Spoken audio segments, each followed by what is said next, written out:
भारतीय संविधान निर्माता बाबा साहब डॉक्टर भीमराव अम्बेडकर जी के चरणों में श्रद्धा का सुमन अर्पित करते हुए मान्यवर कांसी राम साहब के चरणों में श्रद्धा का सुमन अर्पित करते हुए बहुजन समाज में जन्मे तमाम संतों, गुरुओं, महापुरुषों के चरणों में श्रद्धा का सुमन अर्पित करते हुए आज इस महुआ की पावन पवित्र धरती पर बाबा साहब की अम्बेडकर जयंती मनाई जा रही है। यहाँ जितने भी लोग आए हैं सभी लोगों को नमो बुद्धाय जय भीम करते हुए मंच पे बैठे श्रद्धेय प्रबंधक जी डॉक्टर उदय राजगौर जी, आपका बहुत बहुत स्वागत है, सम्मान है। श्रद्धेय पहलवान जी और मिशन गायक मामा जी, पूर्व प्रधान दिनेश कुमार गौतम जी जो हमारे साथ आए हुए हैं, उमेश चंद जी, अमित बौद्ध और मोहित बौद्ध और उनकी पूरी टीम। आप लोगों ने देखा, महिलाएं आप जरा सा ध्यान दीजिए कि ये 4-5 बच्चियां एक तरह से कपड़े पहनी हुई हैं, सुपारी सूट। हमारी पत्नी भी पहनी, हम भी पहने। इसका भी कोई मतलब है, क्योंकि जो गुलामी की व्यवस्था थी, भारतीय संविधान जब नहीं लागू था तो हमारे पूरे समाज के ऊपर गुलामी की व्यवस्था थी। उसको धीरे धीरे धीरे धीरे करके जब बाबा साहब के मिशन को जाना गया, समझा गया, तो लोगों ने तोड़ना शुरू कर दिया। अभी ये समझ लीजिए कि जब तक आप लोग आडंबर पाखंड से बंधे रहोगे, उस व्यवस्था को परिवर्तित नहीं करोगे, तब तक आप गुलाम ही बने रहोगे। आपका कोई भला करने वाला नहीं है।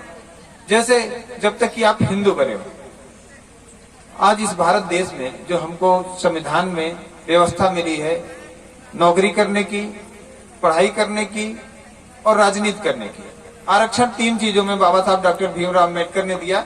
नौकरी में हमको आरक्षण मिला, पढ़ाई में हमको आरक्षण मिला और राजनीति में। अगर ये तीनों चीजें हटा दी जाए, क्योंकि हम इसी पे लड़ाई लड़ रहे हैं कि हमारी जो 2500 साल पुरानी गुलामी वाली व्यवस्था थी, उस व्यवस्था में बाबा साहब ने इन 3 चीजों को हमको दे दिया कि आप पढ़ाई कर सकते हैं, चाहे वो पुरुष हो चाहे महिलाएं हो, आप नौकरी कर सकते हैं चाहे पुरुष हो चाहे महिलाएं हो, और आप राजनीति कर सकते हो चाहे जिस जात के धर्म के हो। लेकिन आपको बाबा साहब ने उसमें आरक्षण दे दिया, नहीं तो आपके पास कुछ नहीं था। लेकिन वो जब चीजें दी बाबा साहब ने, तब भारत देश में अंग्रेजों का शासन था और यहाँ की पंचायत लंदन में चला करती थी। लंदन में यहाँ का प्रतिनिधित्व, हमारे समाज का प्रतिनिधित्व करने के लिए बाबा साहब डॉक्टर भीमराव अम्बेडकर जी गए और यहाँ के लोगों की बातों को रखा। कहा कि प्रधानमंत्री महोदय, आप भारत की व्यवस्था को नहीं देख रहे हैं। तो प्रधानमंत्री ने कहा, क्या कहना चाह रहे हैं आप बाबा साहब डॉक्टर भीमराव अम्बेडकर जी? उन्होंने कहा कि भारत की जो व्यवस्था थी, जो 2500 साल पुरानी हिंदुओं की व्यवस्था थी, उसके बाद लगभग 200 साल अंग्रेजों ने राज किया। जो व्यवस्था वहां पहले थी, आपके राज करने से कोई फर्क नहीं पड़ा, आज भी वही व्यवस्था पड़ी हुई है। तो उन्होंने कहा कि क्या कहना चाहते हैं आप? उन्होंने कहा कि एक चीनी दर्जी की कहानी है, मैं सुना देता हूँ कि एक व्यक्ति ने एक कोट का कपड़ा ले जाके दिया टेलर को और एक पुराना कोट दे दिया और उसको कहा कि ऐसे ही बना देना। तो दर्जी ने देखा कि कोट का पूरा नाप लिया और नाप लेने के बाद उसको काट के वैसा कोट बना दिया।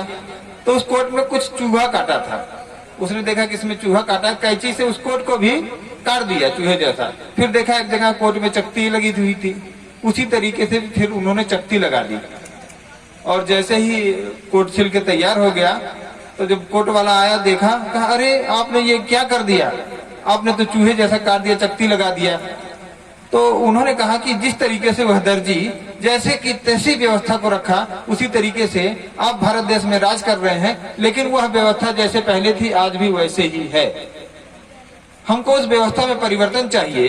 भारत देश में जो जातियां रहती हैं, जो छोटे छोटे भागों में बटे हुए हैं, उनको कोई हक अधिकार नहीं है।